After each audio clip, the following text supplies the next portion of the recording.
आदाब, नमस्कार। आप देख रहे हैं INN चैनल। मैं हूं शेख अहमद अली। इस न्यूज़ बुलेटिन में नज़र डालते हैं दिन भर की बड़ी खबरों पर। तेलंगाना हाई कोर्ट ने सादा बियानामों को बाकायदा बनाने के रियासती हुकूमत के अहकामात पर हुक्म इल्तवा जारी कर दिया है। चीफ जस्टिस RS चौहान की सरबराही में डिवीजन बेंच ने सादा बियानामों को बाकायदा बनाने के लिए 12 अक्टूबर को हुकूमत की तरफ से जारी करदा GO 112 को चैलेंज करते हुए दाखिल की गई मफादे आम्मा की दरख्वास्त की समाअत की। अदालत ने सादा बयानामे को बाकायदा बनाने से रोकने का हुक्म दिया, जो हाल ही में शुरू किया गया था। अदालत ने वाजे किया कि नया रेवेन्यू एक्ट नाफिज होने के बाद मौसूल होने वाली दरखास्तों पर गौर नहीं किया जाना चाहिए। इस सिलसिले में हाईकोर्ट ने अबूरी अहकाम जारी करते हुए हुक्म इल्तवा जारी किया, जिस पर एडवोकेट जनरल ने अदालत से दरखास्त की कि इस सिलसिले में जवाबी हलफनामा दाखिल करने 2 हफ्ते की मोहलत दी जाए, जिस पर अदालत ने कहा कि 29 अक्टूबर तक जो 6,02,04 दरखास्तें मौसूल हुई हैं, उन पर अदालत का कतई फैसला आने तक कोई कार्रवाई ना की जाए।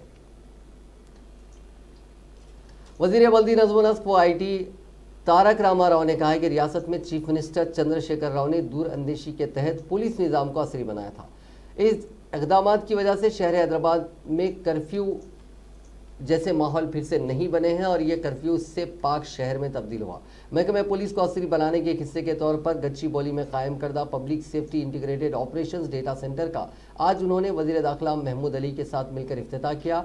इस मौके पर वजीर तालीम Sabitha Indira Reddy, mayor greater Hyderabad municipal corporation B Ram Mohan, अरकान मुखन्ना RK पोडी Gandhi, Naveen Kumar, police housing corporation के चेयरमैन और दीगर आला अहदेदार मौजूद थे।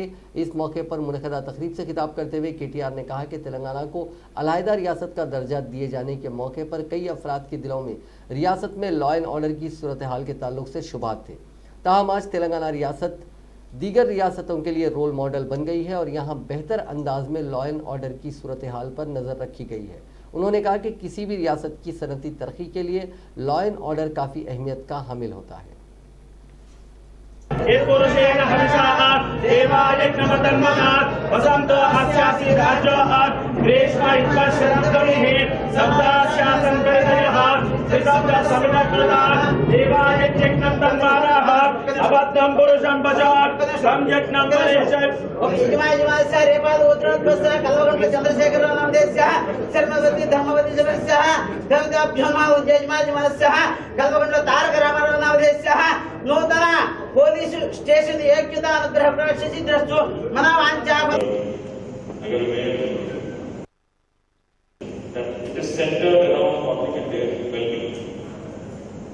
My experience, with respect to law and order in the city, నేను ఇక్కడ చిన్నప్పుడు చదువుకున్నాను. నేను హైదరాబాద్ లో like many of us, like many of you, I was born in Surat, but I migrated to Hyderabad. I came here for my schooling. In high school, I was here in my 8th, 9th and 10th. I used to go to a school called St. George's Grammar School in Amesh, Hyderabad. Now, I remember it very, very vividly. That was the time when I was maybe 13 or 14. This was 30 years ago. I used to remember very, very vividly. I still remember. Prati Samvatsaram, Hyderabad, every without exception, we used to look forward as children because మీకు తెలుసు చిన్నపిల్లలకి school పోయిన చిల్డ్రన్కి school పోవడం ఎవరికి ఇష్టం ఉంటుంది. ఎప్పుడు holiday వస్తుందని చూస్తాం. మేము కూడా అట్లాగే చూస్తాం. ఖచ్చితంగా ప్రతి సంవత్సరం ఒక వారం రోజులు గవర్నమెంట్ ద్వారా ఎంత సహాయత కావాలి అంత మా సీఎం గారు చేస్తున్నారు. మా ఆర్ఎం సీఎం గారు పోలీస్ డిపార్ట్మెంట్ ద్వారా చాలా బాగా ల్యాండ్ ఆర్డర్ కంట్రోల్ చేస్తారు, చాలా బాగా చేస్తున్నారు. తెలంగాణ వచ్చే ముందు అందరికీ ఒక డౌట్ ఉంది, తెలంగాణ వచ్చిన తర్వాత ల్యాండ్ ఆర్డర్ ఎట్లా కంట్రోల్ అవుతుంది. మా పోలీస్ డిపార్ట్మెంట్ కు చాలా బాగా థ్యాంక్స్ చెప్తున్నారు. చాలా బాగా మీరు కంట్రోల్ చేశారు. మాక్సిమం మా ఆర్ఎం సీఎం గారు మంచి పాలసీ అడాప్ట్ చేసిన తర్వాత ఇది ల్యాండ్ ఆర్డర్ బాగా కంట్రోల్ ఉంది. ఇప్పుడు ఇండియాలో number 1 land order, number 1 police అంటే మా స్టేట్ లో ఉంది. ఈ టైంలో చాలా పేరు वज़ीर सनत KT रामाराव ने तेलंगाना में जनूबी कोरिया की सरमायाकारी का खैर मकदम किया। इंडिया कोरिया बिजनेस फोरम की जानिब से मुनक़दा कॉन्फ्रेंस में शिरकत करते हुए वज़ीर KTR ने कहा कि तेलंगाना रियासत में जनूबी कोरिया से सरमायाकारी करने वालों का खैर मकदम किया जाएगा और हुकूमत की तरफ से उन्हें मुकम्मल ताउन फराहम किया जाएगा। इस कॉन्फ्रेंस में जनूबी कोरिया के सनतकार, हिंदुस्तान और जनूबी कोरिया के सफ़ीर और मुख्तलिफ रियासतों के वज़राए फाइनेंस ने शिरकत की।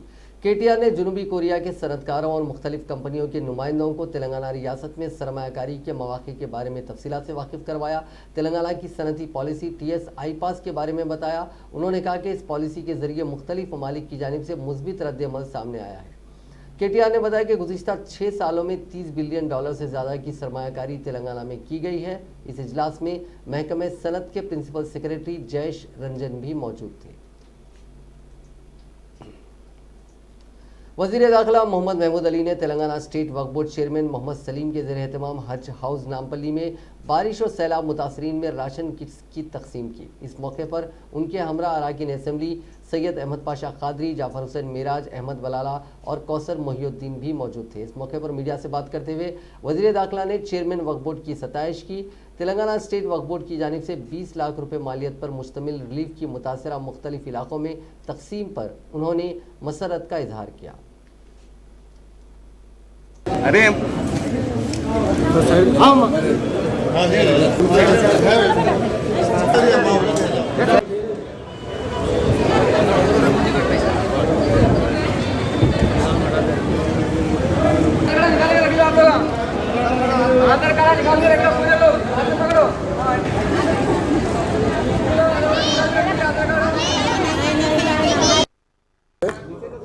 शहर हैदराबाद में बहुत तेज़ी से बारिश होने की वजह से काफ़ी नुकसान हुए। 1908 के बाद अगर बारिश हुई तो 2020 के अंदर बारिश हुई। ये कोरोना की वजह से भी हमारे बहुत से भाई बहन रोज़गार से महरूम हुए, बहुत से परेशानियों झेल रहे हैं। उसके लिए हमारे ऑनरेबल CM साहब ने 550 करोड़ रुपये सैंक्शन किए थे, वो तकसीम किए गए। मैं हमारे वक्फ बोर्ड के चेयरमैन साहब सलीम साहब, उनके तमाम मेंबरों का शुक्रिया अदा करता हूँ। उन्होंने उसका लिहाज रखते हुए काफ़ी लोगों को अनाज तकसीम कर रहे हैं, कुछ ब्लैंकेट और बेडशीट तकसीम कर रहे हैं। उसके लिए मैं शुक्रिया अदा करता हूँ कि उन लोगों को दिए जा रहे हैं जो बहुत परेशान हैं या उसमें जो नुकसान बहुत ज़्यादा हुए। वज़ीर ज़राअत निरंजन रेड्डी ने कहा है कि रियासत में मौसम बरसात में 1,45,00,000 एकड़ पर मुख्तलिफ फसलों की काश्त हुई, जिनमें सबसे ज़्यादा कपास की फसल 60 लाख एकड़ पर उगाई गई, जबकि धान की काश्त 53 लाख एकड़ पर हुई और 12 लाख एकड़ पर तुअर की काश्त की गई। उन्होंने कहा कि हुकूमत की जानिब से किसानों को हर मुमकिन मदद की जा रही है। रैतु बंधु स्कीम के तहत हर काश्त पर फी एकड़ 5,000 रुपये की इमदाद दी जा रही है। वज़ीर आबकारी श्रीनिवास गौड़ ने कहा है कि महबूब नगर गवर्नमेंट मेडिकल कॉलेज में MBBS की 150 नशिस्तों की मंजूरी मिली है। आइंदा साल मार्च-अप्रैल में नशिस्तों की मंजूरी से मुतालिक तमाम ज़रूरियात की तकमील की जाएगी। इस सिलसिले में director of medical and health को हिदायत दी गई है। चीफ मिनिस्टर ऑफिस की सेक्रेटरी स्मिता सब्रवाल ने कहा है कि आलमी यौम सेहत के क़वायद के मुताबिक मिशन भागीरथ के पानी को मियारी तौर पर साफ़ किया जा रहा है। मिशन भागीरथ का पानी मार्केट में मिलने वाले मिनरल पानी से भी काफ़ी महफूज है। उन्होंने यरम मंजिल में मिशन भागीरथ के दफ्तर में चीफ इंजीनियर और ज़िलेई इंजीनियर्स के साथ एक जायज़ा इजलास मुनक़िद किया और हर असम्बली हल्के में सरबराह होने वाले मिशन भागीरथ के पानी की तफसीलात हासिल की। इस मौके पर ओहदेदारों ने बताया कि दिसंबर के अवाखिर तक रियासत के तमाम कस्बों में मिशन भागीरथ का पानी घर घर सरबराह किया जाएगा। फिल वक्त आदिलाबाद से उमराबाद तक कबायलियों के तांडों में मिशन भागीरथ का पानी सरबराह किया जा रहा है। बाकी 126 कस्बों में भी बहुत जल्द पानी सरबराह किया जाएगा। तेलंगाना के ज़िले निज़ामाबाद से ताल्लुक़ रखने वाला फ़ौजी जवान महेश, जो शुमाली कश्मीर के कुपवाड़ा के मसहल सेक्टर में ख़िते कब्ज़े पर दरअंदाजी को रोकने की कोशिश के दौरान शहीद हो गए थे, उनकी आखिरी रसूमात तमाम फ़ौजी एजाज़ात के साथ उनके गाँव में अंजाम दी गई। कल शब उनकी लाश हैदराबाद मुंतकिल की गई थी, जहाँ मुख्तलिफ अवामी नुमाइंदों ने महेश की मुल्क के लिए खिदमात को याद किया और उन्हें भरपूर खिराज अकीदत पेश किया। महेश का ताल्लुक़ निज़ामाबाद के वेलपुर मंडल के कॉमनपल्ली गांव से था। क़ब्ल अज़ीं आज भी उनके मकान पहुंचकर कई कलेक्टर्स, डिस्ट्रिक्ट कलेक्टर और दीगर अवामी नुमाइंदों ने आखिरी दीदार किया। उनका गांव सोग में डूब गया था। इस मौके पर फ़ौजी ओहदेदार भी मौजूद थे।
तेलंगाना की दुबाक असेंबली नशिस्त के ज़मीनी इंतखाब में हुक्मरान जमात टीआरएस की शिकस्त के बावजूद पार्टी क़यादत में मायूसी नज़र नहीं आ रही है। पार्टी के ज़राए का मानना है कि पार्टी में शिकस्त को भूलकर नए तरीके से उभरने की सलाहियत मौजूद है। पार्टी की शिकस्त के लिए अगरचे के वज़ीर फाइनेंस हरीश राव ने जिम्मेदारी ली है और वज़ीर बल्दी नज़्म KTR ने निशानदेही की कि ये नतायज आंखें खोलने के लिए काफ़ी हैं। ताहम अगर तेलंगाना को रियासत का दर्जा देने के बाद हुए तमाम इंतखाबात का जायज़ा लिया जाए तो ये बात सामने आती है कि टीआरएस को किसी भी इंतखाब में शिकस्त नहीं हुई। पहली मरतबा दुबाक में इसको शिकस्त हुई। ताहम पार्टी आने वाले GHMC इंतखाबात में नए अज़्म और हौसले के साथ उतरना चाहती है। टीआरएस के सरकर्दा लीडरों का मानना है कि शिकस्त और कामयाबी इंतखाबात में होती ही है। ताहम इस शिकस्त से अफसरदा होने के बजाय अपनी नाकामी का जायज़ा लेना ज़रूरी है। KTR का मानना है कि तेलंगाना के क़याम के बाद मुनक़िदा इंतखाबात में पार्टी ने लगातार कामयाबियाँ हासिल की, लेकिन उससे पार्टी ने कभी भी हैजानी कैफियत का मुजाहरा नहीं किया और ना ही दुबाक के नतीजे में उन पर मायूसी तारी होगी। अलबत्ता वो इस नतीजे के तज्ज़िये के बाद उसके असबाब का पता लगाएंगे। उनका कहना है कि रियासती हुकूमत अपने फलाही स्कीमात और तरक्याती प्रोग्रामों को मज़ीद पुरजोर तरीके से अंजाम देगी। KTR का अंदाज़ा है कि उनका कहना है कि गिरते हैं शहसवार ही मैदान जंग में। इस तर्ज को उन्होंने अपनाया है। हार से चौकन्ना हुए हैं, लेकिन हौसलों में कोई कमी नहीं आई है। तेलंगाना के हल्का असेंबली दुबाक के ज़मीनी इंतखाब में हुक्मरान जमात टीआरएस की शिकस्त पर मायूस पार्टी के एक कारकुन ने खुदकशी कर ली। दुबाक हल्के के दौलताबाद मंडल के कोनियापल्ली से ताल्लुक़ रखने वाले 34 साल के स्वामी ने कल शब गाँव के नवाही इलाके में एक दरख्त से फांसी लगाकर खुदकशी कर ली। स्वामी के इस इंतहाई इक़दाम से पहले अपने बरसर इख्तिदार जमात टीआरएस का खंडवा उसने डाल लिया। इसके पसमंदगान में 3 बच्चे हैं। वो बीजेपी उम्मीदवार रघुनंदन राव के हाथों टीआरएस के उम्मीदवार S सुजाता की शिकस्त पर काफ़ी मायूस था। गांव वालों ने पुलिस को इस बात की इत्तला दी, जिसके बाद पुलिस ने वहां पहुंचकर ज़ाब्ते की कार्रवाई की और लाश को पोस्टमार्टम के लिए भेज दिया। पुलिस ने इस सिलसिले में एक मामला दर्ज करके जाँच शुरू कर दी। इसी बीच वज़ीर फाइनेंस हरीश राव वहां पहुंचे और मुतवफ़ी की बीवी को पुरसा दिया। वज़ीर फाइनेंस ने स्वामी की आखिरी रसूमात में शिरकत की और कांधा दिया। इस मौके पर हरीश राव ने कहा कि सियासत में कामयाबी और शिकस्त आम बात है, शिकस्त होने पर खुदकशी हल नहीं है। उन्होंने टीआरएस कारकुनों से कहा कि वो हिम्मत से रहें, मायूस ना हो। हरीश राव ने कहा कि पार्टी की तरफ से फ़ौरन 2 लाख रुपए की मदद की जा रही है। उन्होंने पार्टी के सदर KCR की तरफ से स्वामी खानदान को ताज़ियत पेश की। కూడా చాలా దుఃఖపడ్డాం, బాధపడ్డాం. కార్యకర్తలు ఎవరు కూడా మనోధైర్యాన్ని కోల్పోవద్దు. టీఆర్ఎస్ పార్టీ కార్యకర్తలందరినీ కూడా కాపాడుకుంటుంది. మేమందరం కూడా మీకు పూర్తి అండగా ఉంటాం. రాజకీయాల్లో గెలుపు ఓటములు సహజంగానే ఉంటాయి, కానీ అనుకోని సంఘటన జరిగినప్పటికీ కూడా కార్యకర్తలందరూ కూడా ఎవ్వరు కూడా ధైర్యాన్ని కోల్పోకూడదని సందర్భంగా కోరుతా ఉన్నాం. స్వామి చాలా చురుకైనటువంటి కార్యకర్త.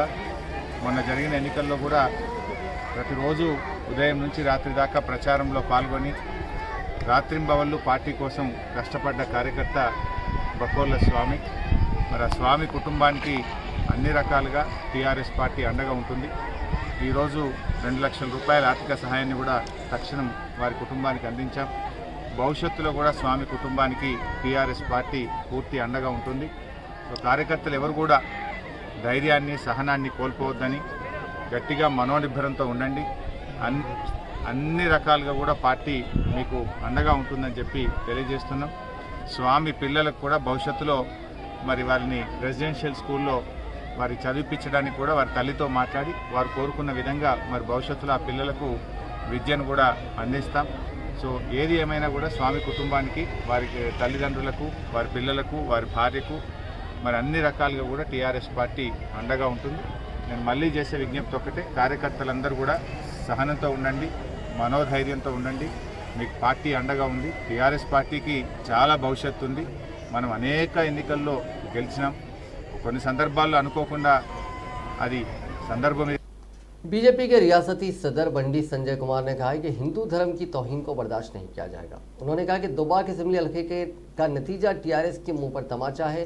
उन्होंने उम्मीद जाहिर की कि दुबाक की तरह ग्रेटर हैदराबाद के अवाम भी बीजेपी की तायद करते हुए ज़्यादा से ज़्यादा नशिस्तों पर कामयाबी दिलाएंगे। उन्होंने कहा कि ग्रेटर हैदराबाद के इंतखाबात में गोलकुंडा किले पर बीजेपी परचम लहराया जाएगा। उन्होंने कहा कि दुब्बाक के ज़मनी इंतखाब में टीआरएस हुकूमत ने बीजेपी कायदीन और कारकुनों को काफ़ी परेशान किया था और उन्हें तरह तरह से हरासां भी किया गया था। इसके बावजूद पार्टी कायदीन और कारकुनों ने बीजेपी की कामयाबी के लिए दिन रात मेहनत की, जिस पर वो सबका शुक्रिया अदा करते हैं। संजय ने कहा कि रियासत में पुलिस का इस्तेमाल करते हुए खौफ व हरास पैदा किया जा रहा है। उन्होंने चंद्रशेखर राव हुकूमत को इंतहाई बदउनवान हुकूमत करार दिया। उन्होंने कहा कि रियासत में टीआरएस की मुतबादिल बीजेपी ही है। लोकसभा इंतखाबात में बीजेपी ने चीफ मिनिस्टर की दुख्तर को शिकस्त दी थी और अब दुब्बाक में चीफ मिनिस्टर के दामाद हरीश राव को शिकस्त दी गई। आने वाले जीएचएमसी इंतखाबात में टीआरएस को जबरदस्त शिकस्त दी जाएगी। उन्होंने कहा कि चीफ मिनिस्टर केसीआर रियासत में पसमानदा तबकात को नज़रअंदाज कर रहे हैं। पसमानदा तबकात को दिए जाने वाले तहफ़्फ़ुज़ात में मुसलमानों को शामिल किया गया है। मरकजी ममलिकती वज़ीर दाखिला जी किशन रेड्डी ने कहा है कि रियासती हुकूमत मरकजी हुकूमत के खिलाफ झूठा प्रोपेगेंडा करना बंद कर दे। मीडिया से बात करते हुए उन्होंने कहा कि रियासती हुकूमत ने मरकजी हुकूमत को अब तक शदीद बारिश से हुए नुकसानात की जामे रिपोर्ट नहीं दी है। उन्होंने कहा कि रियासती ओहदेदार भी इस सिलसिले में कोई वजाहत नहीं दे रहे हैं। तेलंगाना हुकूमत ने किसानों के मामले को भी नज़रअंदाज कर दिया है। जीएचएमसी में 10,000 रुपये की इमदाद की तकसीम में बेकायदगियाँ हुई है। किशन रेड्डी ने सवाल किया कि कोरोना के वक्त रियासती हुकूमत ने क्या किया और मरकजी हुकूमत ने कितने फंड्स दिए हैं। क्या केसीआर उस पर खुले मबाहिस के लिए तैयार हैं। तेलंगाना तेलुगुदेशम पार्टी के सदर एल रमना ने कहा है कि 1 लाख अक्सरियत से दुब्बाक ज़मनी इंतखाबात में जीत हासिल करने का दावा करने वाली टीआरएस पार्टी 1000 वोटों से शिकस्त से दो चार हो गई। मीडिया से बात करते हुए उन्होंने कहा कि 2018 के आम इंतखाबात में दुख्तर कविता की शिकस्त के बाद केसीआर की आंखें नहीं खुली, लेकिन इस बार के नताज से केसीआर की आंखें खुल जाएं। उन्होंने कहा कि टीआरएस हुकूमत में गरीब आवाम के साथ इंसाफ नहीं हुआ है। केसीआर हुक्मरानी सेक्रेटेरिएट से कम और फार्म हाउस से ज़्यादा चला रहे हैं। उन्होंने कहा कि जीएचएमसी और ग्रेजुएट काउंसिल के मुकाबले में अवाम टीआरएस को सबक सिखाएंगे। उन्होंने ऐलान किया कि तेलुगुदेशम पार्टी इन दोनों इंतखाबात में जद्दोजहद करेगी। एल रमना ने बीजेपी को मशवरा दिया कि वो एक कामयाबी पर ज़्यादा उछल कूद ना करें।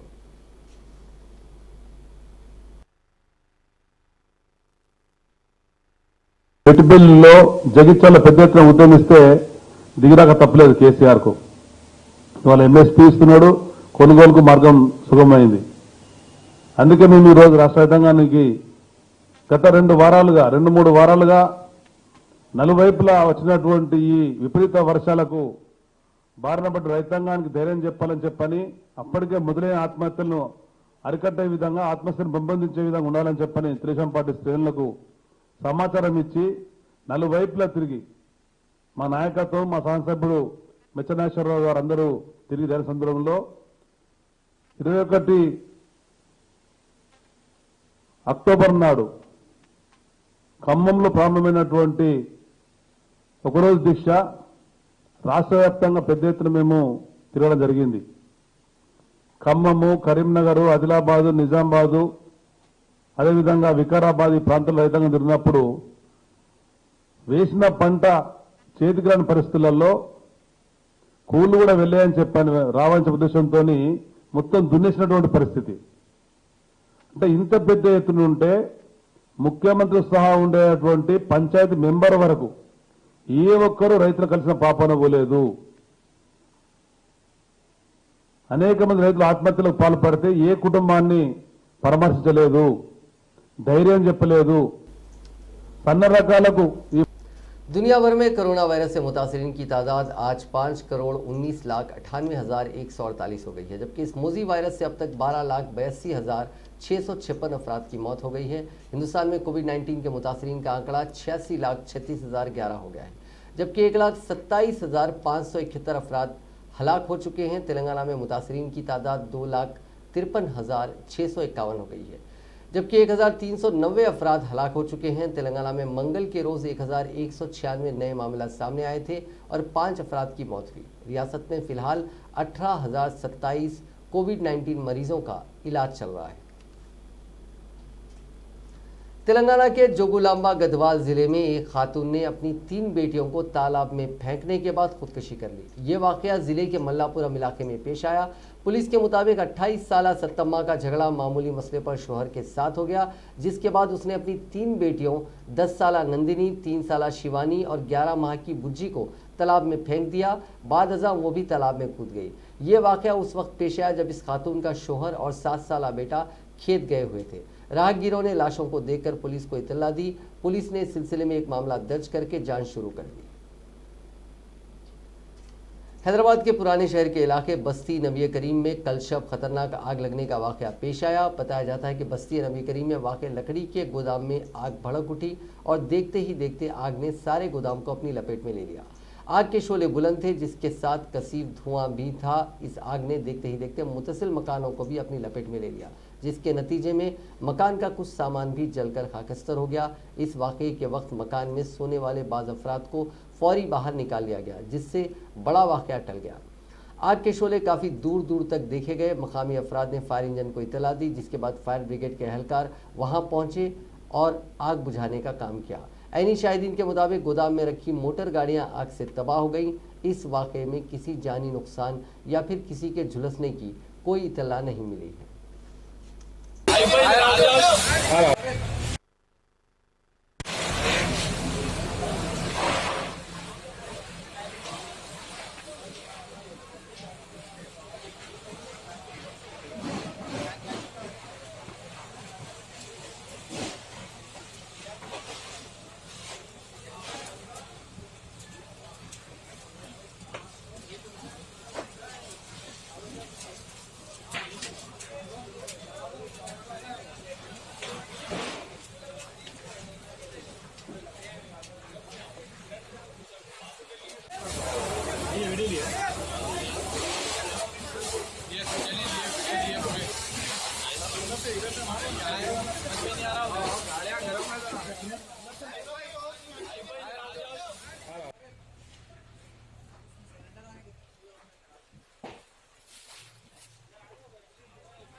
आंध्र प्रदेश के विजयवाड़ा में ओल्ड प्रसाद थिएटर में आग लगने का वाकया पेश आया, ताहम इसमें किसी जानी नुकसान की कोई इत्तला नहीं मिली। शॉर्ट सर्किट आग लगने की वजह समझी जा रही है। इत्तला मिलते ही फायर ब्रिगेड के एहलकार वहां पहुंचे, जिन्होंने आग पर काबू पाया।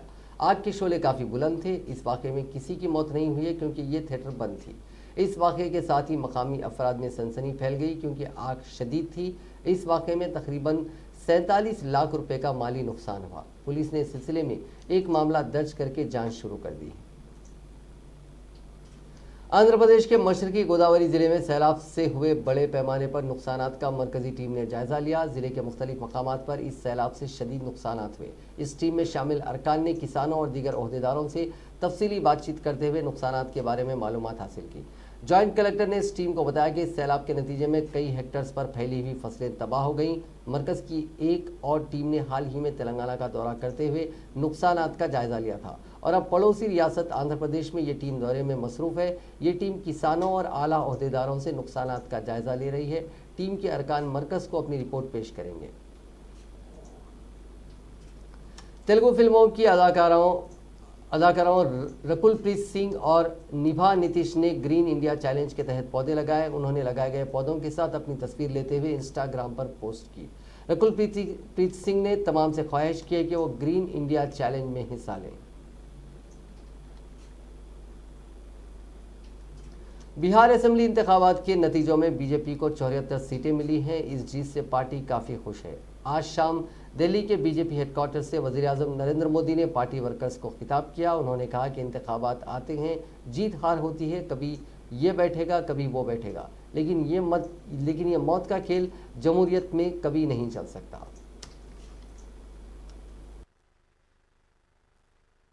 नई राष्ट्रीय शिक्षा नीति को लागू किया, वो भी कोरोना काल में। स्पेस सेक्टर को सभी के लिए खोल दिया गया, वो भी कोरोना काल में। देश के सभी गांवों को ब्रॉडबैंड से जोड़ने का अभियान शुरू हुआ, वो भी कोरोना काल में। नेशनल डिजिटल हेल्थ मिशन शुरू हुआ, वो भी कोरोना काल में।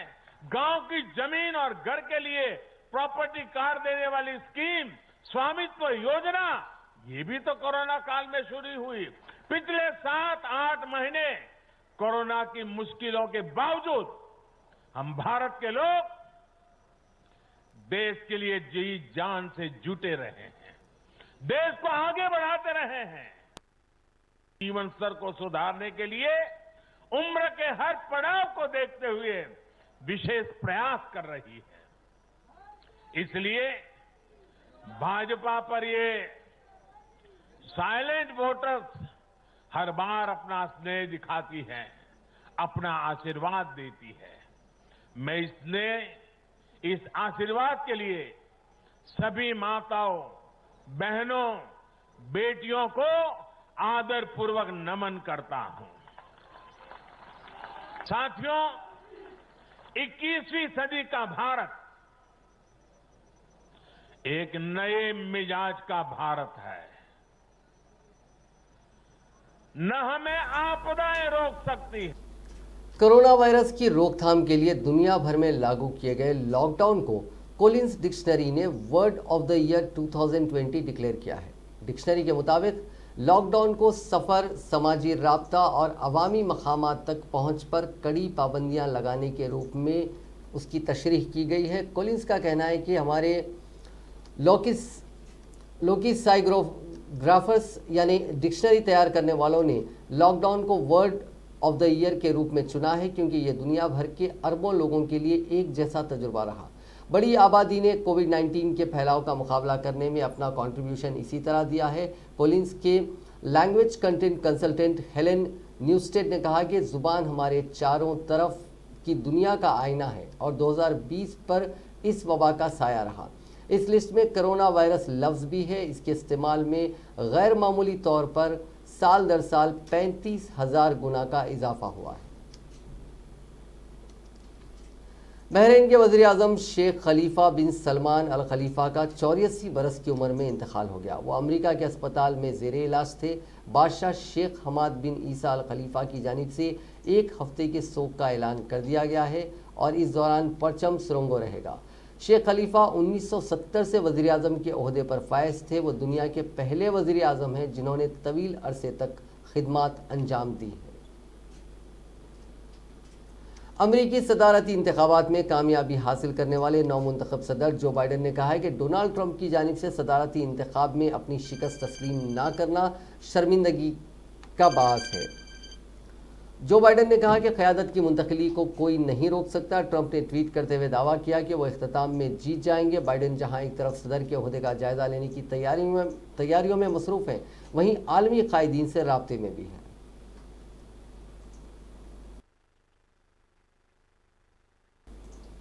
नाज़रीन, इस न्यूज़ बुलेटिन में बस इतना ही। देखते रहिए INN चैनल।